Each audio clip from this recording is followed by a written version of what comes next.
الحمد لله رب العالمين والصلاة والسلام على أشرف الأنبياء والمرسلين سيدنا ومولانا أبي القاسم المصطفى محمد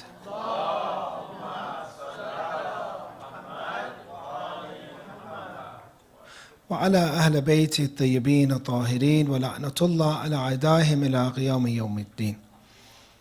Alhamdulillah, we're here another night, these blessed nights of Shahr Ramadan, nights that is not equal throughout the year. None of the nights are equal to these nights, basically speaking.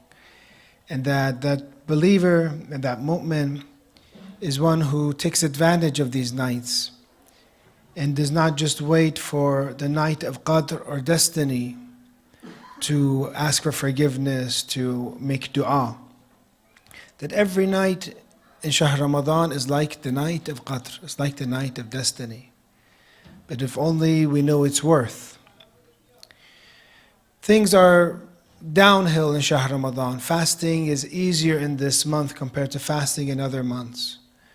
Worshipping Allah is much easier in this month than other months. Hopefully after 19 days, we'll be prepared for the nights of Qadr and destiny. So hopefully we are increasing ourselves in spirituality and getting prepared for the night of destiny. One of the best ways to understand Allah and to understand Islam and to always have a light when we are faced with absolute darkness is reciting the Holy Quran. Tonight we're going to go over Surah al-Fil. If we have time, we'll go over Surah al-Quraysh as well. And we'll talk about why these two are connected together, inshallah. We'll mention that. Bismillah ar-Rahman ar-Rahim. Alam tara kayfa fa'ala rabbuka bi ashab al-Fil. Have you not considered, O Muhammad, Allahumma salli ala Muhammad, how your Lord dealt with the companions of the elephant? This event, and to give you context of the story that many of you heard, of this army that tried to destroy the Holy Kaaba, but themselves were destroyed, became such a significant event in Arabia that it became known as the center point of the calendar. al-Fil, for example, how many years someone was born before it or afterwards became known as the year of the elephant, because this event was so important. And very interesting too, it may be, some say the entire purpose maybe, is that Rasulullah was born in this year, the year of the elephant. So the context is this, the long story is this. Besides, this surah having virtues to recite, the context is this, is that there is a king by the name of Dhu Nawas, they say, who persecuted the Christians of Najran in Yemen. He would torture them. Until one survivor came from this torture by the name of Daus. And he managed to run because these Christians in Najran were being persecuted. He went to the Byzantine Empire, which were Christian at that time, and complained that we are being persecuted and we have been killed, for example. So the Byzantines were too far. The Romans or Byzantines, they were too far, so they send a message to the Ethiopians. And the Ethiopian king at that time, he dispatches 70,000 soldiers to the area of Yemen, led by Aryat, with one of the commanders called Abraha. And this Abraha goes with Aryat, and they go to get these people that are committing, for example, crime against the Christians. But this Abraha, who sees how much of an army, a commander he has, he decides to rebel. And he decides to become a very powerful person in Arabia. And he goes north. He does a coup, and he goes north, and he thinks, for example, what can he do? Maybe he can build a magnificent church, for example, in Yemen. Maybe he can divert pilgrims away from the Kaaba, because at that time you learn from, the Surah Quraysh, Surah Al-Quraysh, which we'll mention, is that people respected the Holy Kaaba. In that, even so much so that when the Arabs would trade and they would go, from winter, in summertime, they would go either to Sham, the Levant, or they'd go to, for example, Yemen to trade. People thought the Meccans or Quraysh were very important people because they are from Mecca. And they're from this very holy place which has the Kaaba. So generally speaking, they would give them protection. Because usually when you're talking about like deserts and stuff, people would raid each other, take each other's belongings, kill each other. But the Quraysh, and one of the ni'mah that Allah gave to them, gave them protection. And the history of this holy Kaaba is that this was built at that time in Arabia by Prophet Ibrahim alayhi salam. And he made dua to protect it, to make it a place of amn and protection. And then his son Ismail, alayhi salam, that lived there, they had progeny, they had a family, and the Quraysh and those who lived in Mecca, eventually they are from the lineage of Prophet Ismail. But what they did slowly and slowly, they started to change this Hajj that Prophet Ibrahim, maybe many of you saw Maqam Ibrahim, the footprints of Prophet Ibrahim in the Kaaba. You see his own footprints and how he built the Kaaba with Prophet Ismail. They brought the rulings of Hajj, and they would perform the Hajj, for example. But slowly and slowly, the Meccans deviated, and idol worship became more and more, but they respected the Kaaba, which came from Prophet Ibrahim's, observance of it. So they knew of it to be a holy place. But they changed it. They started bringing idols, so much so that in Marwa, which we do sa'i, from the hill of Marwa to the hill of Safa, they put idols, for example. All around the Kaaba, inside Kaaba, there were idols.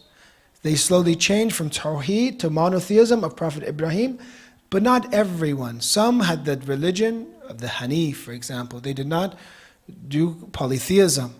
Some, we say, like Lady Khadija that we mentioned, were of those, the Muwahideen, were of the Muntadhirin. They would wait for Rasulullah, for example. So therefore we see that he wants to confront the Quraysh, and he wants to destroy what is so important in Arabia, because he cannot be number two. He has to be number one. So therefore, Abdul Muttalib, which is, the Prophet's grandfather, he comes and confronts Abraha. And at that time, they come and they steal his camels. You heard the story, 200 camels are stolen. And they're coming to destroy this holy building.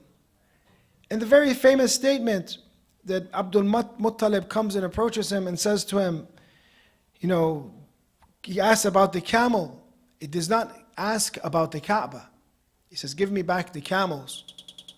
Abraha is amazed. He's saying, maybe I thought he was wise, this Abdul Muttalib. I heard about him. He's asking about camels. I'm about to destroy the Kaaba. He's asking about camels. And he replies, I am the owner of the camels, but the Kaaba has a Lord who will protect it. I am the Lord, I am the owner of the camels. So therefore, Allah sends, and this verse has different, terminology. One is Tayr, which is a bird, Tayran Ababil. Ababil means that they flock together. Tayran Ababil. And what did they carry, and what was their weapon? Hijaratin, which are little small stones. Some say these stones are a little bit larger than lentils, but maybe the size of a nukhud, maybe, I don't know, in English a nukhud is like a small bean, or what's a good pea, for example.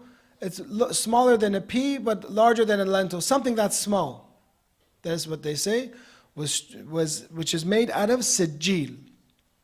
Sijil, Ayatollah Karam says, it comes from the two words, which is a Farsi word here. One is sang, sijil, and the other one is gel, which means mud. Sang, which is rock, and gel, which is mud. So which translates as baked clay.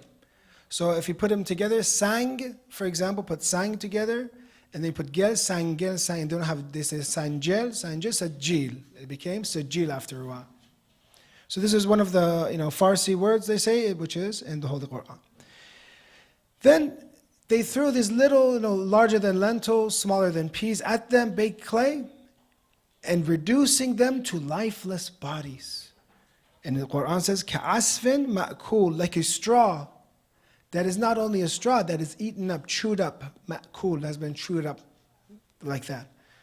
Now, how many elephants were there? Maybe some say it was one. And they say it has a name. Abraha, some say his name, the elephant's name was Mahmud, for example. If there's anyone here named Mahmud, no offense, for example, but the elephant's name was Mahmud, for example. Oh, some say there's maybe like 2, 4, or 11, 10, 11, a small group, but still that's enough to be considered al-Fil, because the elephant is a very strong and powerful animal.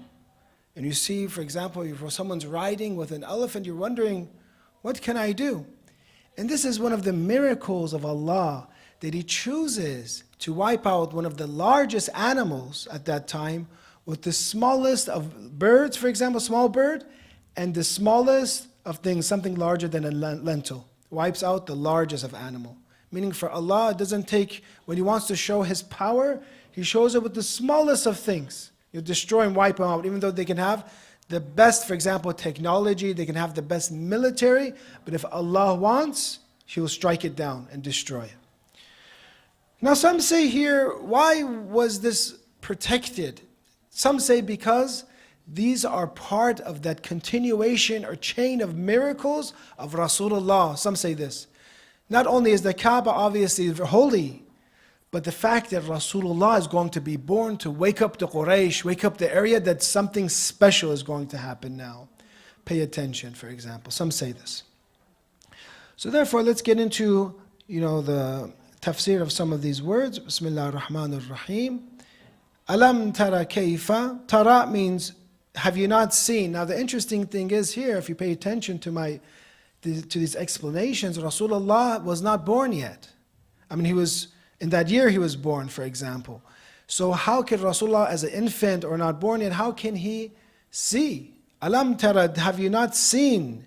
Kayfa fa'ala rabbuka bi ashab al-Fil. It means that this event was so prominent in Arabia that everyone had heard about it. Nobody objected when the surah came down. What is he talking about? What is this?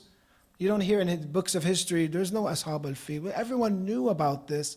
So Allah is so clear and evident that Allah is speaking to His messenger as something that is already established, already seen, for example. Alam tara kayfa fa'ala rabbuka bi ashab al-Fil. Have you not considered how your Lord dealt with the companions of the elephant? Throughout the Quran, you see the destruction of civilizations. For example, destruction of Thamud, destruction of the Fir'aun, for example, in the Ashab al-Fil. You see destruction of some, and at the same time here you see protection, divine protection of a holy building, an important building. Maybe signifying for us that places of worship, places that are for tawaf and hajj, which are in a way sha'a'ir-illah, the signs of Allah, symbols of God, are protected. They're going to be protected by Allah. They deserve the utmost respect.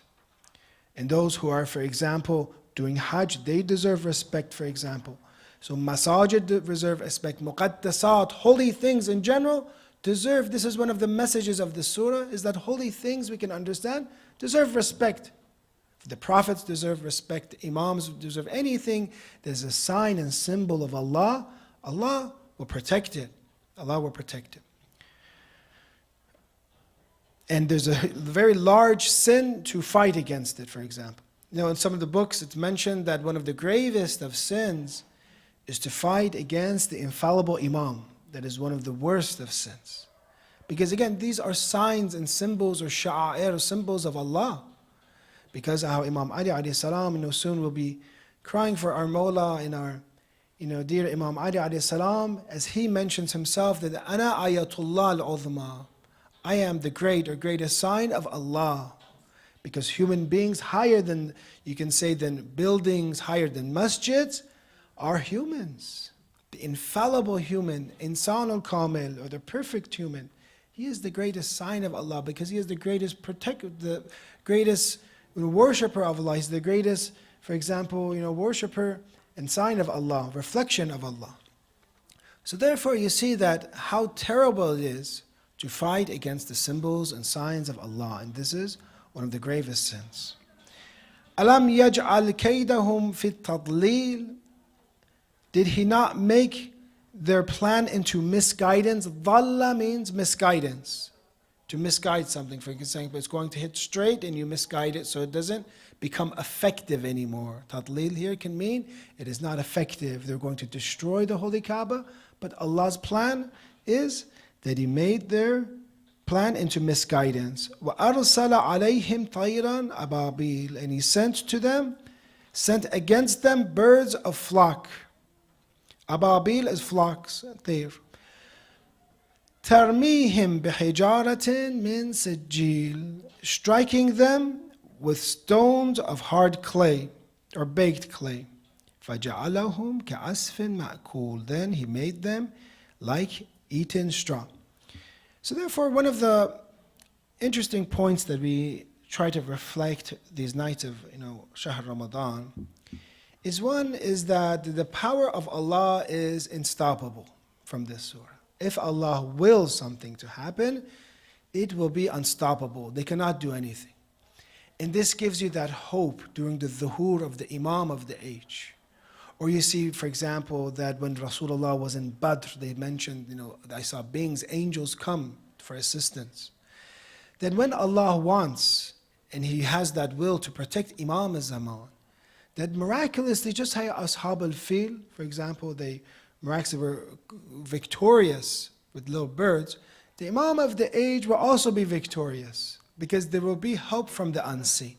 The traditions say that he'll be victorious like the Prophet was, and the Prophet did use this. But the majority of the power of Rasulullah came from people, because people had to believe. Because if Allah wanted people not to play an important role in the shaping of Rasulullah's government and helping him and assisting him to guide the world, then Allah could have, with a snap, for example, how we say snap of a finger, everyone could have been religious. So we see two types of powers here. One is the divine power that will come. And Allah knows when to use this, for example, this power on the people, this divine victory. But also we see that it's not has always been the divine victory. If you look at the lives of the prophets, there is always a part where there is a lot of times that divine, like Prophet Musa alayhi salam, divine assistance when he was trapped and there's no one else, and there's a huge army of Pharaoh going to kill all of Bani Israel, 700,000 of them, for example, then Allah saves him. But you see, the majority of it was explanation and intellect and debating, for example, with Pharaoh. In the same way, Rasulullah, you don't see, for example, in the beginning of his Risala or Ba'atha, for example, you don't see the beginning of Ba'atha that miraculously everyone believes. You see that in Mecca, he had a very difficult time. And he himself, even though he's the best human being, was abused. And they would hit him. We talked about Abu Jahl and Tabbat Yada Abi Lahab wa Tab. Abu Jahl, his own uncle, would cut and throw stones and make bloody the leg of the Rasulullah, the Prophet. Or would say, Tabbat, would say, may your arms perish, may you perish to Rasulullah. And Allah said it to Abu Jahl. So therefore we see that the life of our Prophet Rasulullah was one that Allah is allowing people to become strong and for them to assist the Prophet. But at the same time, there are miracles. Even I was looking at some of the sources, Sunnis even have this, that some of the compilations, they have 4,000 miracles of Rasulullah. Every time if you count this, he talked about the future, for example, that is a miracle. Not only, of course, the Holy Quran is a miracle, but other splitting of the moon, for example, or different miracles that Rasulullah committed. But you see these two powers, and that's the message that tonight I want to share with you, is that when we live our lives, we have to know that victory comes from these two. One is the divine, help from Allah, that when you have taqwa, when you have reliance on Him, and many times we see today, is not far away from 1400 years ago, that Muslims and followers of Ali Muhammad were victorious with doing tawassul to the imams or to the Prophet in a battle where they're outnumbered and their oppressors are many, but they would do tawassul and they would see miraculous, for example, events, imdad, from the unseen that would help them. Or sometimes you see, and I've heard, for example, in the city of Qom, when COVID struck Qom, the first city, for example, in Iran, it first happened in Qom, that some of the Qomis, for example, would tell me about dreams that, for example, they would see that some, for example, a holy lady, for example, one of my friends, he said that his father was very sick and he did tawassul a lot to say the Fatima, and he had COVID. And at that time they were bringing, for example, janazah, piling it up, and they wouldn't bury it, for example. They're just piled up in the cemeteries of Qom. It just first hit. And his father got it, he said. My father got it. He's a simple person. This person was explaining. He said that my father had a dream that I saw this holy lady come, and she was giving, for example, solution, or giving, for example, medicine to the people of Qom. She was giving, solution to help them. And asked, for example, can I have some of this holy, and he would do a lot of tawassul to say the Fatima alayhi salam. He would do a lot of tawassul, and that night he probably did tawassul, and he sees, and he asks her, he says, can I also have some of this, for example, some of this medicine? And she says to him, you do not need it, you'll recover. You do not need it, you'll recover. And he recovered miraculously. He said he was in a very bad situation. Later on, he recovered. So we see this inayah, in this attention that Allah, Prophet, Imams give us. Because if they did not give it, we would be destroyed. They are our protection. How is Shiism going to survive all these tests and tribulations from the time of Imam Zayn al-Abidin after Karbala? Maybe there are only a handful of followers of Ali Muhammad.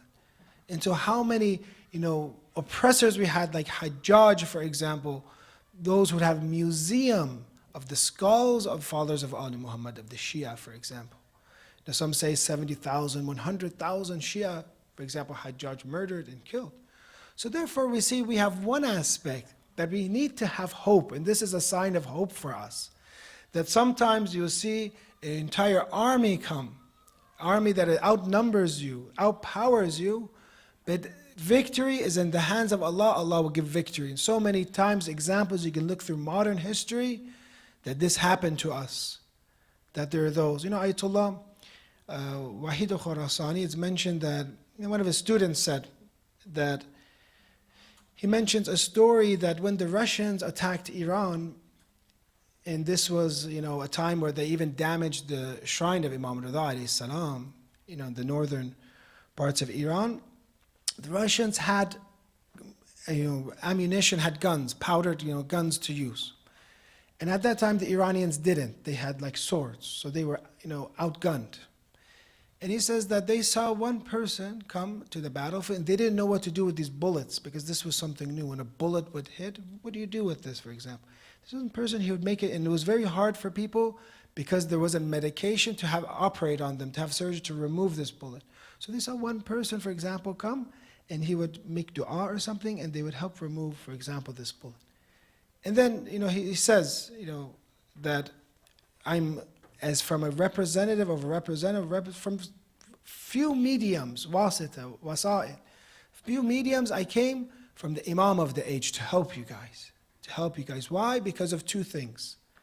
One is your love of Imam Hussein alayhi salam. The other is your love for Sayyidah Fatima alayhi salam. Because of these things, I've been sent to help you, so that I can help you with these people that are in this status. So throughout, there's many examples you can ask people who are throughout the Muslim world who were fighting against oppression, that there has always been inayah from Prophet and Imams for us. But does this mean that this is all we need? And therefore I shouldn't try hard enough. I shouldn't become strong myself. I shouldn't try to have a masjid, a community. I shouldn't try to be a true muntadhir and bring people to the call of the Imam of the age. No, absolutely not. At the same time, we understand that the Prophet, even though there is the protection and the miracles for the Prophet, but he himself, many years, 13 years, then later on around 10, 11 years in Medina, he strives so hard to win the hearts of the people. Because Allah is testing us so that we can believe and we can voluntarily come and assist the Prophet. If he wanted to make Imam Ali alayhi salam win miraculously, he could have. Just how you see with al-Fil, for example. But how Sayyidina Fatima alayhi salam mentions that mathalul imam ka mathalil Kaaba. Imam Ali is like the Kaaba, tu'ta wala ta'ti. You go towards the Imam. Imam does not come towards you.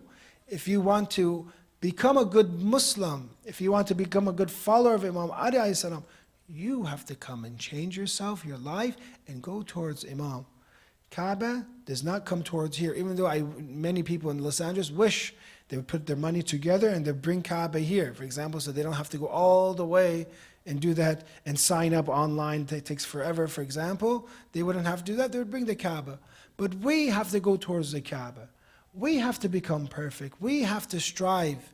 So therefore, you see these two aspects. One is hope, and the other one is need of work, so that the Imam so we can have our victory. We cannot limit it to just waiting for example, Tayran Ababil will hit them, for example, Sijil will hit them, for example.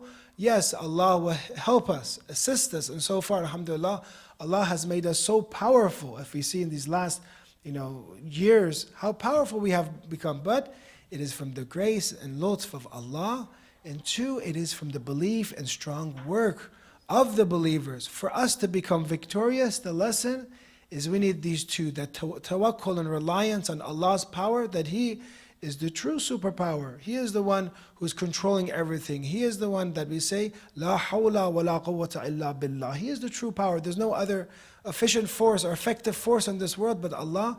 But that doesn't mean that tawakkul makes you a lazy person. Tawakkul makes you say, Allah is going to take care of it. It's not my world. It means that Allah is waiting for you. The Imam of the age is waiting for you, as the story with Ali ibn Mahsiyar, who waited 19, 20 years to see the Imam. The Imam says, I was waiting for you laylan wa naharan. I was waiting for you day and night. And finally he met the Imam of the age. Where were you, for example? Ali ibn Mahsiyar, I wanted to meet you. Where were you? So therefore the Imam is present. He is waiting for us to wake up. He is waiting for us to fulfill our most important jihad, which is jihad al-tabyin, for us to explain Islam and Shiism throughout the world. Because brothers and sisters, we didn't have this opportunity before. Before they would say someone is Shia Rafidi, they would execute him, kill him. Look at ulama, Shahid Awwal, Shahid Thani, some of them, they would just throw them off, for example, the boat or the ship to drown. Their libraries they would set on fire. Sometimes our scholars would go with the libraries. Our shrines were ransacked and raided. But today, because of the information age and technology that you have, you are able to influence all over the world. Sometimes you go live or you see a video of someone from another country, Venezuela, someone from somewhere else is watching it and benefiting from it, for example. So our duty is this type of strife, is to be able to come together as a community and solidify ourselves, be a family, and together spread this message. Because if one person is guided, is better than what the sun has shown its light upon. If one person is guided. So therefore, we understand these two aspects from this surah. One is the divine power of Allah that we must trust, because Allah is with the haqq and the true believers, inshallah. The second is that we have to strive and we have to work day and night for the Imam, because that is how a companion of the Imam is. He assists the Imam, he works for him. Inshallah, we can be of the true muntadhirin. Inshallah, Allah will grant our victory soon, inshallah. Ya Allah, we ask you to give protection, inshallah, to all the innocents throughout the world, especially today as we hear the news in Syria, the murder and execution of many people in Syria. May Allah protect them, inshallah. Ya Allah, we ask you to help the Mazlumeen in Gaza and Palestine and Lebanon and throughout the Muslim world, inshallah. Ya Allah, we ask you, there's many people who said al-Tamas dua, they are asking for prayers. Allah, answer everyone's prayers, inshallah, because this is your month. This is your month, that this is your masjid. Ya Allah, we ask you to cure and give shafaat to the sick, to bless the souls of our departed, and to expedite the return of Imam al-Zaman and make us of his pure and sincere followers, inshallah. With a salawat ala Muhammad wa ali Muhammad.